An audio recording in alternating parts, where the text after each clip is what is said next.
Assalamualaikum warahmatullahi wabarakatuh. Halo teman-teman, kami dari kelompok 6 mata kuliah Metodologi Penelitian Universitas Al-Azhar Indonesia. Pada kesempatan kali ini, kami akan membahas mengenai analisis data kuantitatif.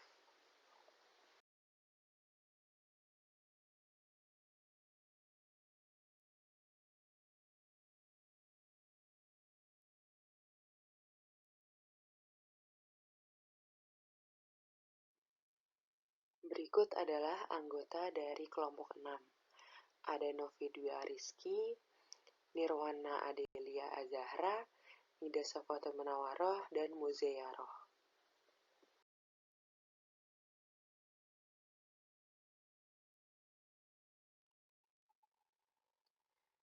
Dalam penelitian kuantitatif, analisis data merupakan kegiatan setelah data dari seluruh responden atau sumber data lain terkumpul. Teknik analisis data dalam penelitian kuantitatif menggunakan statistik.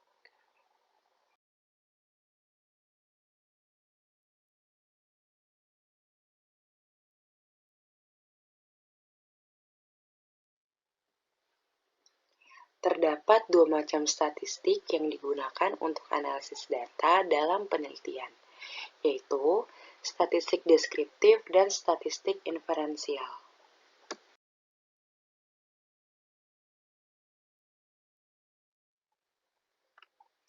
Berikut adalah gambaran dari macam-macam statistik yang digunakan untuk analisis data dalam penelitian. Dapat dilihat bahwa statistik dibagi menjadi dua, yaitu statistik deskriptif dan statistik inferensial. Dalam statistik inferensial pun terbagi menjadi dua, yaitu statistik parametris dan statistik non-parametris.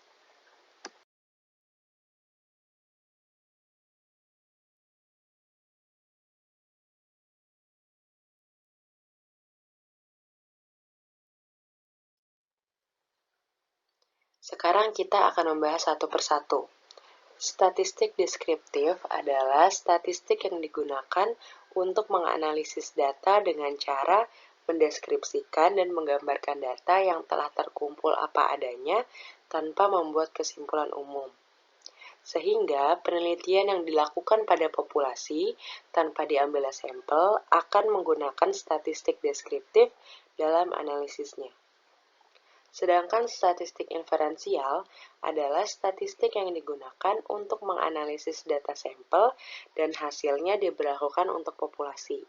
Sehingga peneliti yang ingin membuat kesimpulan yang berlaku untuk populasi akan menggunakan statistik inferensial dalam analisisnya.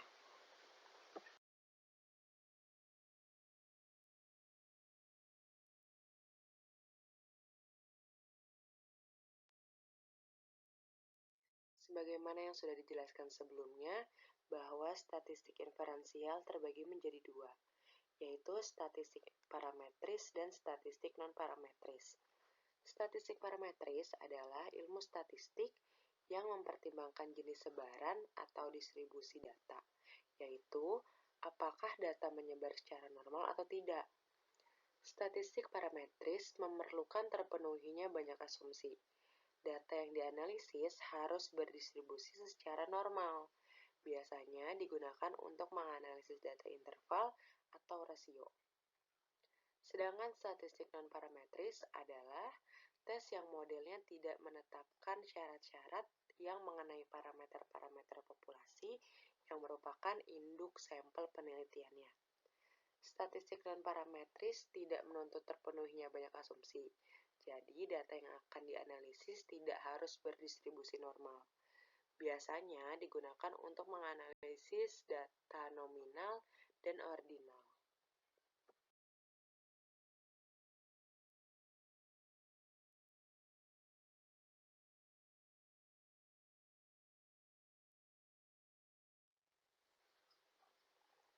Untuk menguji hipotesis dalam penelitian kuantitatif yang menggunakan statistik, ada dua hal utama yang harus diperhatikan, yaitu macam-macam data dan bentuk-bentuk hipotesis yang akan diajukan. Di sini terdapat macam-macam data, diantaranya data nominal, data ordinal, data interval, dan data ratio.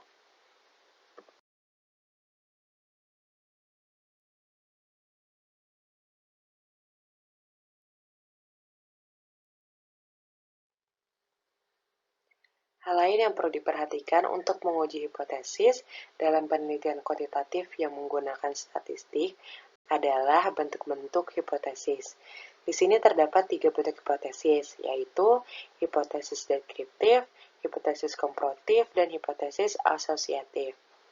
Hipotesis deskriptif adalah jawaban sementara terhadap masalah deskriptif, yaitu yang berkenaan dengan variabel mandiri. Hipotesis komparatif merupakan jawaban sementara terhadap rumusan masalah komparatif. Pada rumusan ini, variabelnya sama, tetapi populasi dan sampelnya yang berbeda.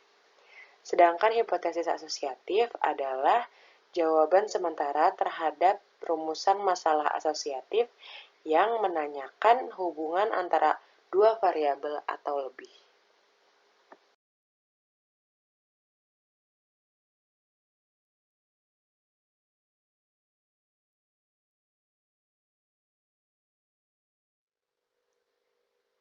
Selanjutnya kita akan membahas mengenai konsep dasar pengujian hipotesis. Hipotesis penelitian dapat diartikan sebagai jawaban sementara terhadap rumusan masalah penelitian.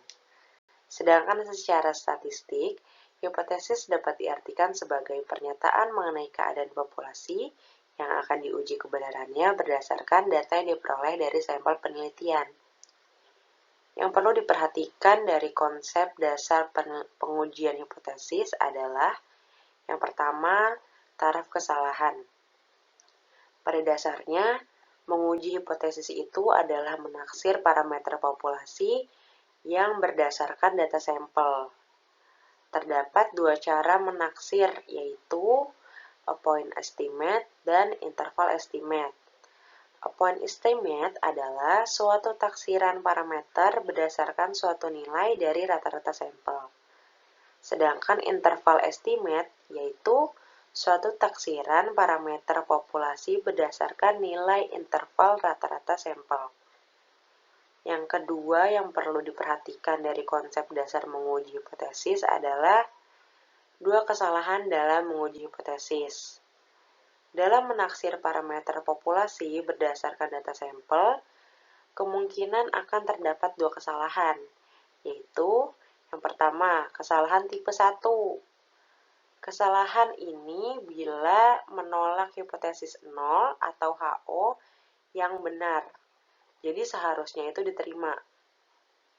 Yang kedua, kesalahan tipe 2, yaitu kesalahan bila menerima hipotesis yang salah. Jadi seharusnya itu ditolak.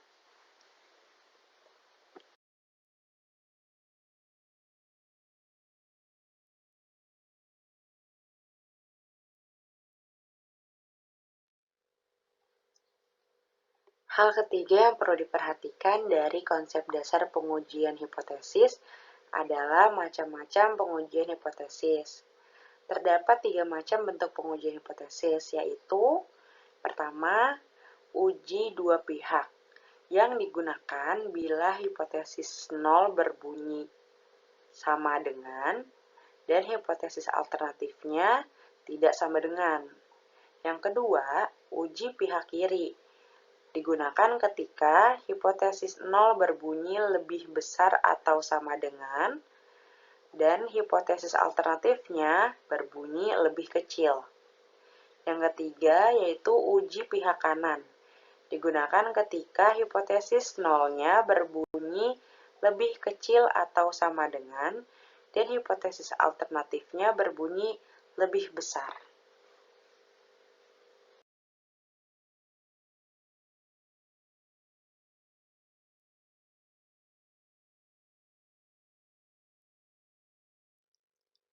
Berikut adalah contoh dari judul penelitian, bentuk paradigma, rumusan masalah, hipotesis, dan teknik statistik yang akan digunakan untuk menguji hipotesis.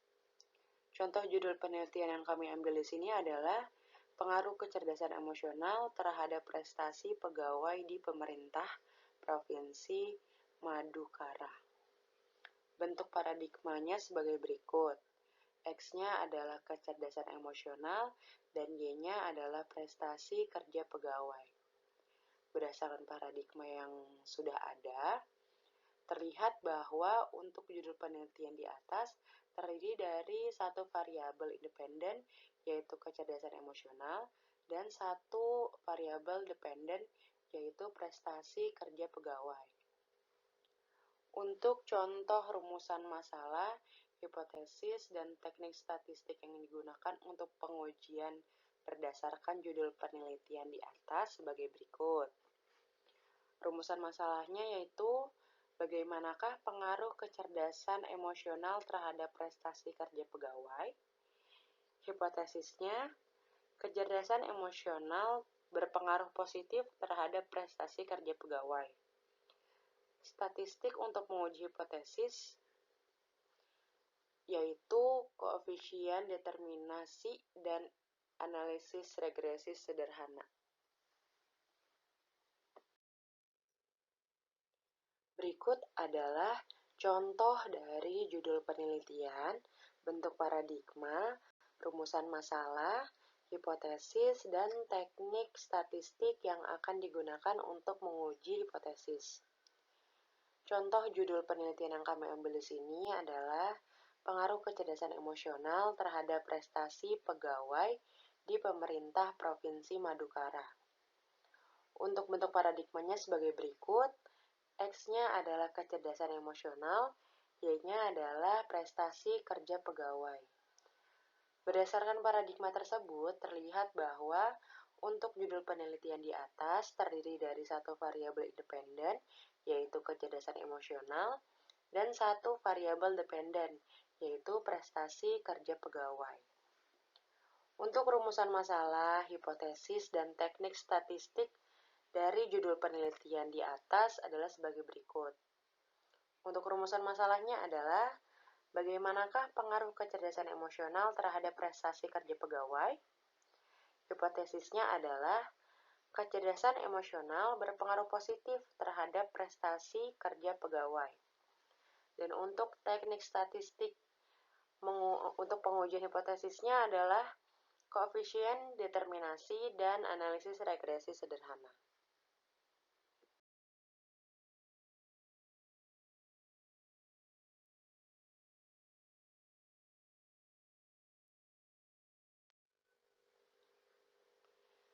Demikian pembahasan analisis data kuantitatif dari kelompok 6. Kurang lebihnya mohon maaf. Wassalamualaikum warahmatullahi wabarakatuh.